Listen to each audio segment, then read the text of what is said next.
Salut tout le monde, merci d'avoir cliqué. Dans cette vidéo, on va regarder le test 5-1-5 avec le Moxie. On va regarder comment le test s'effectue, on va regarder en quoi ça consiste, on va regarder à quoi ça sert et on va aussi interpréter les résultats du test. Restez branchés.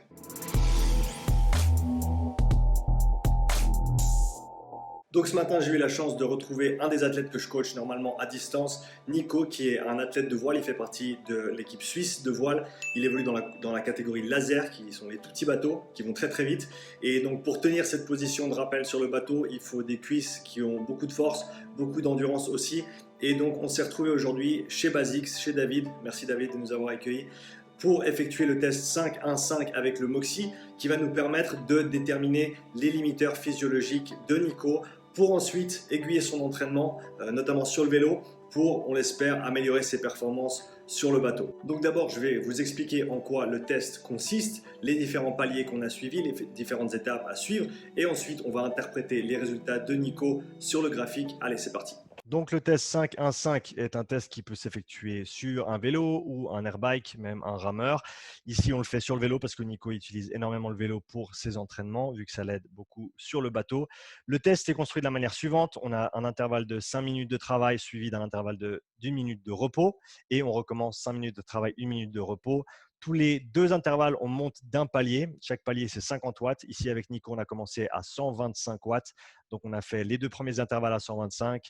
Les deux suivants, donc 3 et 4 à 175, ensuite 225, comme vous voyez sur le tableau à gauche, 275, 325 et pour terminer, Nico a réussi à faire un intervalle à 375 qui était son 11e intervalle, donc le début du 6e palier.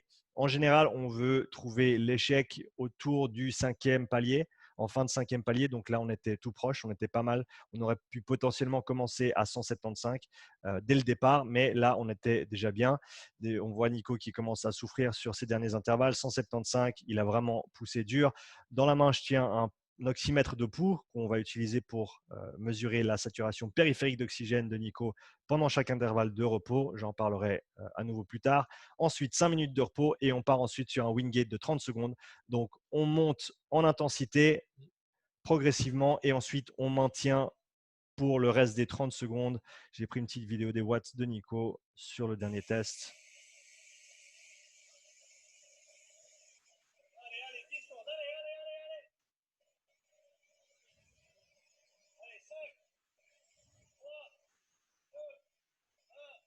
Maintenant que vous savez à quoi ressemble le test, on va regarder le graphique, les datas qui sont sortis du Moxie et on va les interpréter ensemble. Allez, c'est parti. Donc ici, on retrouve le graphique qu'on a tiré du Moxie après le test.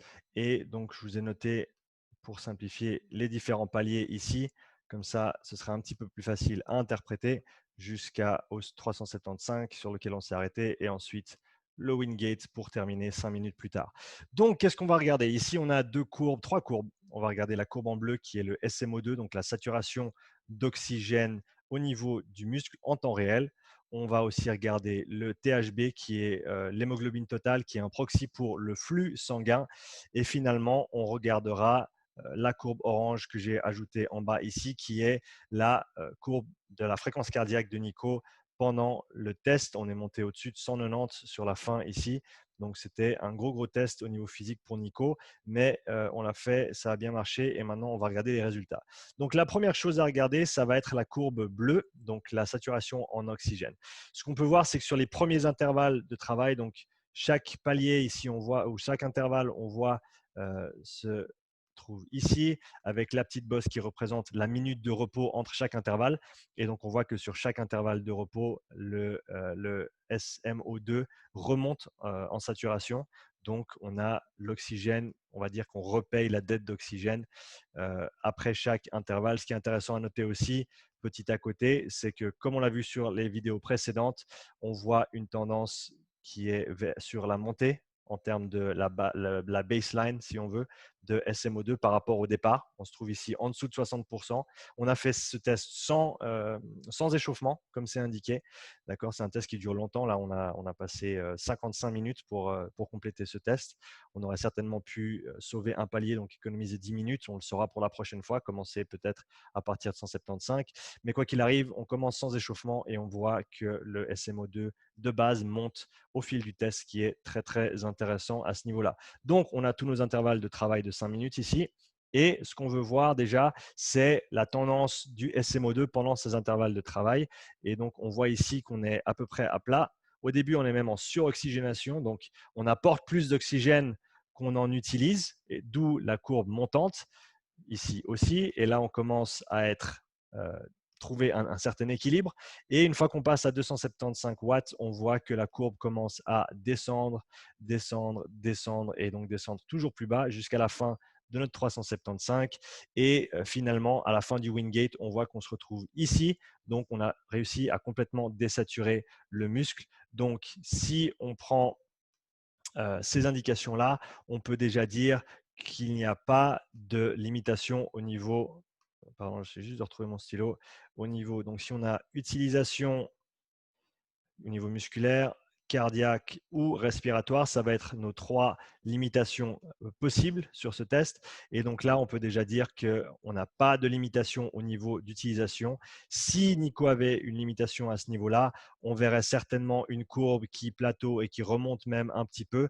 Donc une incapacité à complètement désaturer le muscle sur chaque intervalle et surtout sur chaque palier en montant. D'accord. Donc là, on voit que à chaque fois qu'il passe un palier, la courbe descend toujours plus bas, donc pas de limitation au niveau utilisation. La deuxième chose qu'on va regarder maintenant, c'est la courbe de THB, donc, qui est un proxy pour le flux sanguin. On voit une tendance qui est sur la montée. Laissez-moi juste changer de couleur. On va passer sur du orange, parce que pourquoi pas. On voit sur nos derniers intervalles, là, on voit une tendance qui est à peu près équilibré. Et là, on voit une tendance montante pendant les intervalles. D'accord. Donc, ça dénote certainement d'une occlusion veineuse. Qu'est-ce que ça veut dire? Ça veut dire que si on imagine le muscle comme un tuyau d'arrosage et qu'on bouche la sortie étant de ce côté, l'entrée étant de ce côté, donc on bouche la sortie, on a une occlusion veineuse, donc le sang peut rentrer dans le muscle, mais ne peut pas sortir dû à la tension qui est créée dans ce muscle durant l'effort.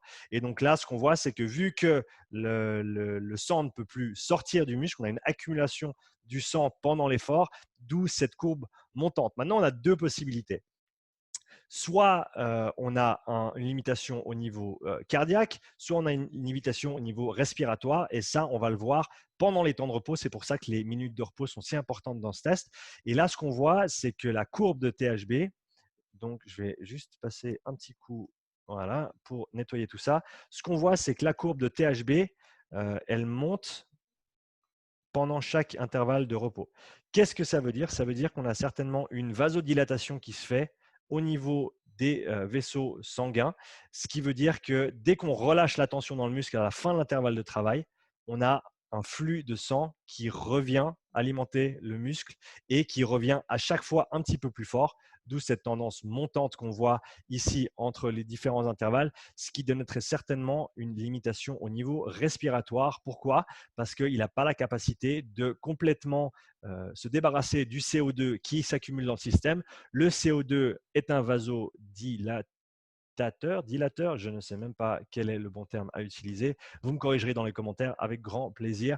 Je n'ai pas tous les mots en français, donc vous gênez pas. Donc, on sait qu'on n'a pas de limitation au niveau utilisation. On n'a pas de limitation non plus au niveau cardiaque, sinon on verrait très certainement une courbe qui redescend ici pendant les intervalles de repos, ce qui n'est pas le cas, d'accord, ça monte. Et en plus de ça, une autre raison pour laquelle on peut dire que ce n'est pas une limitation cardiaque, si on regarde sa courbe de fréquence cardiaque, on voit que la tendance est en montant ici jusqu'à la fin. Donc, on voit qu'on finit plus haut que tout le reste si on compare aux autres intervalles. Si j'arrive à faire une ligne droite, c'est encore mieux. Ce qu'on verrait s'il avait une limitation cardiaque, c'est certainement un plateau à un moment donné au niveau de la fréquence cardiaque, ce qui veut dire que le cœur ne peut plus subvenir aux besoins du muscle, le muscle devant fournir plus d'efforts, devant utiliser plus d'oxygène, et donc la fréquence cardiaque devrait répondre devrait répondre en contrepartie, ce qu'elle fait pour Nico, mais ce qu'elle ne ferait pas pour un athlète qui serait limité au niveau cardiaque. Donc là, ce qu'on retrouve, c'est très certainement une limitation au niveau du système respiratoire de Nico. Il n'a pas de limitation d'utilisation, pas de limitation au niveau cardiaque, au niveau de son système de livraison d'oxygène. Donc, ce qu'on va faire maintenant, c'est orienter son entraînement sur du travail du système respiratoire pour lui permettre de dégager plus de CO2, d'amener plus d'oxygène dans le système également et on l'espère, améliorer ses performances, non seulement sur le test, mais aussi sur le bateau. Donc, je ferai plus de vidéos à l'avenir avec toutes ces informations, l'entraînement de Nico, ce qu'il inclut, ce qu'il fait, et ensuite, c'est son prochain test, pour voir la différence. En tout cas, merci à tous d'avoir regardé la vidéo. J'espère que ces informations vous seront utiles et que la présentation vous aura plu. N'hésitez pas à me laisser des commentaires sous la vidéo si vous voulez en apprendre plus sur la technologie ou quel test vous aimeriez voir effectué avec le Moxy. N'hésitez pas à partager tout ça dans les commentaires de la vidéo. En attendant, belle journée à vous et à bientôt. Ciao.